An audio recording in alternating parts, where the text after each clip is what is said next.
Hi friends, പുതിയൊരു വീഡിയോയിലേക്ക് നിങ്ങൾക്ക് സ്വാഗതം. നിങ്ങൾക്ക് ഈ ചാനലിലെ വീഡിയോകൾ ഇഷ്ടമുണ്ടെങ്കിൽ ചാനൽ സബ്സ്ക്രൈബ് ചെയ്യാം. അതുപോലെ വീഡിയോ ഇഷ്ടപ്പെട്ടാൽ ലൈക്ക് ചെയ്യാം. അതോടൊപ്പം വീഡിയോയ്ക്ക് താഴെ നിങ്ങളുടെ കമന്റുകളും പോസ്റ്റ് ചെയ്യാൻ സാധിക്കും. നമസ്കാരം, SS മീഡിയയുടെ ഓൺലൈൻ PSC കോച്ചിങ്ങിലേക്ക് നിങ്ങൾക്ക് ഏവർക്കും സ്വാഗതം. ഞാൻ ഷൈൻസി. അപ്പോൾ നമ്മൾ ഇന്നത്തെ ക്ലാസ്സിലേക്ക് കിടക്കുന്നതിന് മുമ്പ് ഈ ചാനൽ ആദ്യമായിട്ടാണ് നിങ്ങൾ സബ്സ്ക്രൈബ് ചെയ്യുന്നതെങ്കിൽ ഇപ്പോൾ തന്നെ സബ്സ്ക്രൈബ് ചെയ്യുക. അതോടൊപ്പം തന്നെ ആ ബെൽ ബട്ടൺ കൂടി ഒന്ന് അമർത്തിയാൽ ദിവസേനയുള്ള എല്ലാ നോട്ടിഫിക്കേഷനും നിങ്ങൾക്ക് ലഭിക്കുന്നതായിരിക്കും. അതുപോലെ എല്ലാവർക്കും ഓണത്തിൻ്റെതായിട്ടുള്ള തിരക്കുകളാണെന്നറിയാം. എല്ലാവർക്കും SS മീഡിയയുടെ ഓണാശംസകൾ അറിയിക്കുകയാണ്. നമുക്ക് ഇന്നത്തെ ക്ലാസ്സിലേക്ക് കിടക്കാം. ഒന്നാമത്തെ ചോദ്യം, 2020 ഫിഡെ ചെസ് ഒളിമ്പ്യാഡിൻ്റെ സംയുക്ത ജേതാക്കൾ.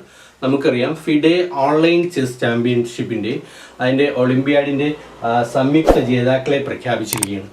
ഇന്ത്യയും റഷ്യയുമാണ് ഇതിൻ്റെ സംയുക്ത ജേതാക്കൾ. അപ്പോൾ ഇന്ത്യ ആദ്യമായിട്ടാണ് ഫൈനലിൽ വരുന്നത്. ഇന്ത്യയെ സംബന്ധിച്ച് ഇന്ത്യ ആദ്യമായിട്ടാണ് ഈ ചെസ് ഒളിമ്പ്യാഡിൻ്റെ ഫൈനലിൽ എത്തുന്നത്. ഇതിന് ഏറ്റവും കൂടുതൽ നേതൃത്വം കൊടുത്തിരിക്കുന്നത് ഈ മത്സരത്തിൽ കനേരി ഹംപിയുടെ നേതൃത്വത്തിലാണ് ഈ ഇന്ത്യ മത്സരത്തിനിറങ്ങിയത്. അപ്പോൾ ഇന്ത്യയും റഷ്യയുമായിട്ടുള്ള സംയുക്ത ജേതാക്കൾ ആയിരിക്കുകയാണ്. കാരണം ഇത് മത്സരം നടന്നുകൊണ്ടിരിക്കുമ്പോൾ ഇതിൻ്റെ ഓൺലൈൻ മത്സരമായിരുന്നു. സെർവറിന് തകരാറ് സംഭവിക്കുകയും അതുമൂലം പിന്നെ മത്സരം പുനരാരംഭിക്കുവാൻ സാധിക്കില്ല. അങ്ങനെയാണ് വിജയികളെ പ്രഖ്യാപിച്ചത്. ഇന്ത്യയും റഷ്യയുമാണ് അപ്പോൾ ഫിഡെ ഓൺലൈൻ ചെസ് ഒളിമ്പ്യാഡിൻ്റെ സംയുക്ത ജേതാക്കൾ എന്ന് പറയുന്നത്. മുമ്പ് ഇന്ത്യ അപ്പോൾ ഈ ഓൺലൈൻ ചെസ് ഒളിമ്പ്യാഡിൽ അല്ലെങ്കിൽ ഈ ഫിഡെ ചെസ് ഒളിമ്പ്യാഡിൽ വെങ്കലം നേടിയത് 2014 അപ്പോൾ 2014 ഇന്ത്യ അവസാനമായിട്ട് വെങ്കലം നേടിയത്. അതായിരുന്നു ഏറ്റവും മികച്ച പെർഫോമൻസ്. ഇപ്പോൾ ഓൺലൈൻ ഇതിൻ്റെ ചെസ് ഒളിമ്പ്യാഡിൻ്റെ സംയുക്ത ജേതാക്കളായിരിക്കണം. ആരൊക്കെയാണ്? ഇന്ത്യയും റഷ്യയും. ഇനി അടുത്ത ചോദ്യം, നാഷണൽ എനർജി ലീഡർ അവാർഡ് ലഭിച്ചതാർക്കാണ്? അപ്പോൾ ഇപ്പോൾ ഒരു സ്ഥാപനത്തിന് നാഷണൽ എനർജി ലീഡർ അവാർഡ് ലഭിച്ചിരിക്കുന്നു. നാഷണൽ എനർജി ലീഡർ എന്ന് പറയുന്ന ഒരു അവാർഡ് ലഭിച്ചിരിക്കുന്നു. അത് ഹൈദരാബാദിലെ ഇന്റർനാഷണൽ എയർപോർട്ട്, ഹൈദരാബാദിലെ രാജീവ് ഗാന്ധി ഇന്റർനാഷണൽ എയർപോർട്ടിനാണ് ഈ അവാർഡ് ലഭിച്ചിരിക്കുന്നത്. രാജീവ് ഗാന്ധി ഇന്റർനാഷണൽ എയർപോർട്ടിനാണ് ഈ അവാർഡ് ലഭിച്ചിരിക്കുന്നത്. അപ്പോൾ ഈ അവാർഡ് നൽകിയിരിക്കുന്നത് CII ആണ്, അതായത് കോൺഫെഡറേഷൻ ഓഫ്. അപ്പോൾ ഈ അവാർഡ് നൽകിയിരിക്കുന്നത് കോൺഫെഡറേഷൻ ഓഫ് ഇന്ത്യൻ ഇൻഡസ്ട്രിയാണ്. ഇന്ത്യൻ ഇൻഡസ്ട്രിയും ഗോദ്രേജ് ബിസിനസ് സെന്ററുമാണ്, GBC. അപ്പോൾ CII ആൻഡ് GBC. ആരാണ് CII എന്ന് പറഞ്ഞാൽ? കോൺഫെഡറേഷൻ ഓഫ് ഇന്ത്യൻ ഇൻഡസ്ട്രിയും അതുപോലെ ഗോദ്രേജ് ബിസിനസ് സെന്ററും കൂടെ സംയുക്തമായിട്ടാണ് ഈ അവാർഡ് നൽകിയിരിക്കുന്നത്. നാഷണൽ എനർജി അവാർഡ് ലഭിച്ചത് രാജീവ് ഗാന്ധി ഇന്റർനാഷണൽ എയർപോർട്ടിനാണ്.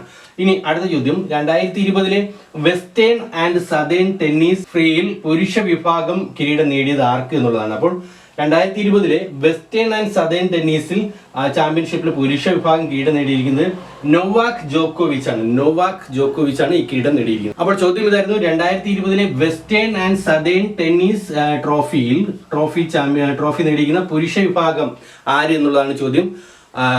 അപ്പോൾ ചോദ്യം ഇതാണ്, 2020 വെസ്റ്റേൺ ആൻഡ് സദേൺ ടെന്നീസ് ചാമ്പ്യൻഷിപ്പിലെ പുരുഷ വിഭാഗം കിരീടം നേടിയിരിക്കുന്നത് ആരാണ്? നൊവാക് ജോക്കോവിച്ച് ആണ്. അതേസമയം വനിതകളുടെ വിഭാഗത്തിൽ വിക്ടോറിയ അസരങ്കയാണ് കിരീടം നേടിയത്. അപ്പോൾ രണ്ടും നോക്കുക, പുരുഷ വിഭാഗത്തിൽ നൊവാക് ജോക്കോവിച്ചും വനിതകളുടെ വിഭാഗത്തിൽ വിക്ടോറിയ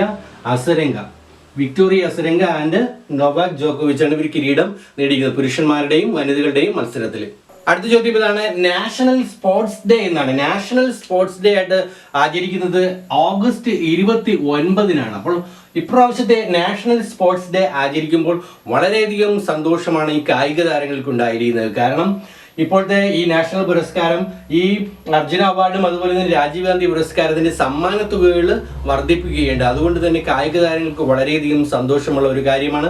അപ്പോൾ ഓഗസ്റ്റ് 29 ദേശീയ കായിക ദിനമായിട്ട് ആചരിക്കുന്നത്. അപ്പോൾ ഓഗസ്റ്റ് 29 ആചരിക്കാനുള്ള കാര്യം, ഇന്ത്യൻ ഹോക്കിയുടെ ലെജൻഡർ എന്ന് വിശേഷിപ്പിക്കുന്ന ധ്യാൻചന്ദിന്റെ ജന്മദിനമാണ്. ഓഗസ്റ്റ് 29 1905 ഉത്തർപ്രദേശിൽ ജനിച്ച ഇന്ത്യൻ ഹോക്കിയുടെ വിസ്മയം എന്നറിയപ്പെടുന്ന ധ്യാൻചന്ദിന്റെ ഓർമ്മയ്ക്ക് വേണ്ടിയാണ്, അദ്ദേഹത്തിന്റെ ബർത്ത് ആനിവേഴ്സറി തിരഞ്ഞെടുത്തുകൊണ്ടാണ് 29 ഓഗസ്റ്റ് നാഷണൽ സ്പോർട്സ് ഡേ ആയിട്ട് ആചരിക്കുന്നത്. അപ്പോൾ ഈ സ്പോർട്സ് ഡേ ആചരിക്കുന്ന സമയത്ത് വിവിധ സമ്മാന തുകകൾ ഇവർ വർദ്ധിപ്പിക്കുകയുണ്ടായി. അതിൽ രാജീവ് ഗാന്ധി ഖേൽരത്ന പുരസ്കാരത്തിന്റെ 7.5 ലക്ഷമായിരുന്നത് 25 ലക്ഷത്തിലേക്ക് വർദ്ധിപ്പിച്ചു. അപ്പോൾ ഒരു നല്ലൊരു വർധനവാണ് ഈ സമ്മാനത്തുകയിൽ. 7.5 ലക്ഷത്തിൽ നിന്നും 25 ലക്ഷം രൂപയാണ് ആയിട്ടുള്ളത്. അതുപോലെ അർജുന അവാർഡ് 5 ലക്ഷത്തിൽ നിന്നും അത് എത്രയായി 15 ലക്ഷത്തിലേക്ക് മാറ്റി അർജുന അവാർഡ്. അതുപോലെ ലൈഫ് ടൈം ദ്രോണാചാര്യ അവാർഡ് 5 ലക്ഷത്തിൽ നിന്നും 15 ലക്ഷത്തിലേക്ക് വർദ്ധിപ്പിക്കുകയുണ്ടായി. അതുപോലെ തന്നെ ദ്രോണാചാര്യ അവാർഡ് 5 ലക്ഷത്തിൽ നിന്നും 10 വർദ്ധിപ്പിച്ചു. പിന്നെ ധ്യാൻചന്ദ് പുരസ്കാരം 5 ലക്ഷത്തിൽ നിന്ന് 10 ലക്ഷത്തിലേക്ക് പുരസ്കാരം ആയിട്ട് വർദ്ധിപ്പിക്കുകയുണ്ട്. അപ്പോൾ ഇത് ശ്രദ്ധിക്കുക. കഴിഞ്ഞ വർഷങ്ങളിലെ അവാർഡ് തുകകൾ നമ്മൾ മാറിയിട്ടുണ്ട്. ഇപ്രാവശ്യത്തെ അവാർഡ് തുക എന്ന് പറയുന്നത് അർജുന അവാർഡ് 15 ലക്ഷമാണ്. രാജീവ് ഗാന്ധി പുരസ്കാരം 25 ലക്ഷമാണ്. അതുപോലെ ലൈഫ് ടൈം ദ്രോണാചാര്യ പുരസ്കാരം 15 വർഷമാണ്. ദ്രോണാചാര്യ അവാർഡ് 10 ലക്ഷമാണ്. ധ്യാൻചന്ദ് പുരസ്കാരം 10 ലക്ഷമാണ്. അപ്പോൾ പുതിയ അവാർഡ് തുകകളാണിത്. അപ്പോൾ ദേശീയ കായിക ദിനവുമായി ബന്ധപ്പെട്ടുണ്ട് ഓഗസ്റ്റ് 29-നാണ് ഈ പുരസ്കാരത്തിന്റെ സമ്മാന തുകകൾ വർദ്ധിപ്പിച്ചിരിക്കുന്നത്.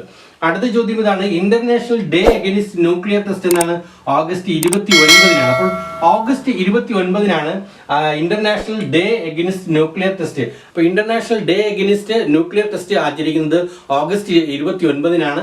ഇത് ഓർഗനൈസ് ചെയ്തിരിക്കുന്നത് UN ആണ്, യുണൈറ്റഡ് നാഷൻ ആണ് ഇത് ഓർഗനൈസ് ചെയ്തിരിക്കുന്നത്. അപ്പോൾ ഇന്നത്തെ കറണ്ട് അഫയേഴ്സിന്റെ ചോദ്യങ്ങൾ ഇവിടെ പൂർണ്ണമാകുകയാണ്. ഇനി നമ്മൾ പുതിയ സംസ്ഥാനമായ ജി കെയിൽ ആസാമിനെ കുറിച്ചാണ് നമ്മൾ പഠിക്കുന്നത്. ആസാമിനെ കുറിച്ചുള്ള ക്വസ്റ്റ്യനിലേക്ക് നമുക്ക് പോകാം. അസമിനെ കുറിച്ചാണ് ഇന്നത്തെ ജി കെയിൽ നമ്മൾ നോക്കുന്നത്. അസം സംസ്ഥാനം നിലവിൽ വന്നിരിക്കുന്നത് 1956 നവംബർ 1-നാണ്. അതുപോലെ അസമിൻ്റെ തലസ്ഥാനം എന്ന് പറയുന്നത് ദിസ്പൂർ ആണ്. അസമിൻ്റെ അതിർത്തി സംസ്ഥാനങ്ങൾ എന്ന് പറയുന്നത് അരുണാചൽ പ്രദേശ്, നാഗാലാൻഡ്, മണിപ്പൂർ, മിസോറാം, ത്രിപുര, മേഘാലയ എന്നിവയാണ് അസമിൻ്റെ അതിർത്തി സംസ്ഥാനങ്ങൾ. അതിർത്തി പങ്കിടുന്ന രാജ്യങ്ങൾ ഭൂട്ടാനും ബംഗ്ലാദേശുമാണ്. അപ്പോൾ അസം അതിർത്തി പങ്കിടുന്ന രാജ്യങ്ങൾ ഏതൊക്കെയാണ്? ഭൂട്ടാനും ബംഗ്ലാദേശും. അസമിൻ്റെ പ്രധാന ഭാഷ എന്ന് പറഞ്ഞാൽ ആസാമീസ് ഭാഷയാണ്. അപ്പോൾ അതുപോലെ അസമിൻ്റെ പ്രധാന നൃത്തരൂപം ബിഹു ആണ്. അപ്പോൾ ബിഹു ആണ് അസമിൻ്റെ പ്രധാന നൃത്തരൂപം. അസമിൻ്റെ പ്രധാന നദി എന്ന് പറയുന്നത് ബ്രഹ്മപുത്ര നദിയാണ്. അപ്പോൾ ശ്രദ്ധിക്കുക, ബ്രഹ്മപുത്ര നദിയാണ് അസമിൻ്റെ പ്രധാന നദി. അസമിൻ്റെ സാംസ്കാരിക തലസ്ഥാനം എന്ന് പറയുന്നത് ജോർഹത്താണ്. അപ്പോൾ ജോർഹത്തിനെയാണ് സാംസ്കാരിക തലസ്ഥാനമായിട്ട് അസം പറയുന്നത്. അതുപോലെ അസമിൻ്റെ ക്ലാസിക്കൽ നൃത്തരൂപമാണ് സാത്വിയയാണ് അസമിലെ ക്ലാസിക്കൽ നൃത്തരൂപം. അപ്പോൾ അസം നിലവിൽ വന്നിരിക്കുന്നത് 1956 നവംബർ 1-നാണ്. ആസാമിൻ്റെ തലസ്ഥാനം എന്ന് പറയുന്നത് ദിസ്പൂറാണ്. ആസാമിൻ്റെ അതിർത്തി സംസ്ഥാനങ്ങൾ എന്ന് പറയുന്നത് അരുണാചൽ പ്രദേശ്, നാഗാലാൻഡ്, മണിപ്പൂർ, മിസോറാം, ത്രിപുര, മേഘാലയ. അതിർത്തി പങ്കിടുന്ന രാജ്യങ്ങൾ ഏതൊക്കെയാണ്? ഭൂട്ടാൻ, ബംഗ്ലാദേശ്. അസമിൻ്റെ പ്രധാന ഭാഷ എന്ന് പറയുന്നത് ആസാമീസാണ്. അസമിൻ്റെ പ്രധാന നൃത്തരൂപം എന്ന് പറയുന്നത് ബിഹു ആണ്. അസമിൻ്റെ പ്രധാന നദി ഏതാണ്? ബ്രഹ്മപുത്ര നദിയാണ്. അതുപോലെ സാംസ്കാരിക തലസ്ഥാനം എന്ന് പറയുന്നത് ജോർഹത്താണ്. അസമിൻ്റെ ക്ലാസിക്കൽ നൃത്തരൂപമാണ് സാത്യ. ഇനി അസമിൻ്റെ വിശേഷണങ്ങളാണ്. വടക്ക് കിഴക്കൻ സംസ്ഥാനങ്ങളുടെ കവാടം എന്നറിയപ്പെടുന്നത് അസമാണ്. അപ്പോൾ വടക്ക് കിഴക്കൻ സംസ്ഥാനങ്ങളുടെ കവാടം എന്നറിയപ്പെടുന്നത് അസമാണ്. അതുപോലെ the gateway to the north east states എന്നറിയപ്പെടുന്നതും അസമാണ്. അപ്പോൾ the gateway to the north east states എന്ന് വിളിക്കുന്നത് അസമിനെയാണ്. ഇന്ത്യയിലെ തേയിലത്തോട്ടം എന്നറിയപ്പെടുന്നത് അസമിനെയാണ്. അതുപോലെ തന്നെ കാമരൂപ എന്ന പ്രാചീന നാമത്തിൽ അറിയപ്പെടുന്നത് അസമാണ്. നീലക്കുന്നുകളുടെയും ചുവന്ന നദികളുടെയും നാട് എന്നറിയപ്പെടുന്നത് അസമാണ്. Blue hills and red rivers എന്നറിയപ്പെടുന്നത് അസമാണ്. അഹോ രാജവംശം ഭരണം നടത്തിയിരുന്ന സംസ്ഥാനമാണ് അസം. അപ്പോൾ അഹോ രാജവംശം ഭരണം നടത്തിയിരുന്ന സംസ്ഥാനം അസമാണ്.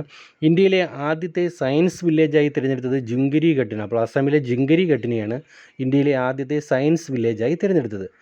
ബോഡോ ലാൻഡ് സംസ്ഥാനം രൂപീകരിക്കുക എന്നത് ആവശ്യപ്പെട്ട് പ്രക്ഷോഭം നടത്തിയ സംസ്ഥാനമാണ് അസം. അപ്പോൾ ബോഡോ ലാൻഡ് സംസ്ഥാനം രൂപീകരിക്കുക എന്നത് ആവശ്യപ്പെട്ടുകൊണ്ട് പ്രക്ഷോഭം നടത്തിയ സംസ്ഥാനം ഏതാണ്? അസം. പ്രാചീന കാലത്ത് ജാപ്പി തൊപ്പികൾ നിർമ്മിച്ചിരുന്ന പ്രസിദ്ധമായ സംസ്ഥാനമാണ് അസം. അപ്പോൾ അസമിലാണ് പ്രാചീന കാലത്ത് ജാപ്പി തൊപ്പികൾ നിർമ്മിച്ചിരുന്നത്. അസമിൽ പ്രവർത്തിക്കുന്ന പ്രധാന തീവ്രവാദി സംഘമാണ് ഉൾഫ. അപ്പോൾ ഉൾഫ തീവ്രവാദികളെക്കുറിച്ച് നിങ്ങൾ കേട്ടിട്ടുണ്ടാവും. ഇത് അസമിലാണ് പ്രവർത്തിക്കുന്നത്. അപ്പോൾ ഇന്നത്തെ ജി കെയും ഇവിടെ പൂർണ്ണമായിരിക്കുകയാണ്. അപ്പോൾ ഈ ചാനൽ ആദ്യമായിട്ടാണ് നിങ്ങൾ കാണുന്നതെങ്കിൽ ഈ ചാനൽ ആദ്യമായിട്ടാണ് നിങ്ങൾ കാണുന്നതെങ്കിൽ ഇപ്പോൾ തന്നെ സബ്സ്ക്രൈബ് ചെയ്യാൻ മറക്കരുത്. ഇനി നമുക്ക് നാളെ എല്ലാവർക്കും നല്ലൊരു ദിവസം നേരുന്നു. നമുക്ക് നാളെ കാണാം.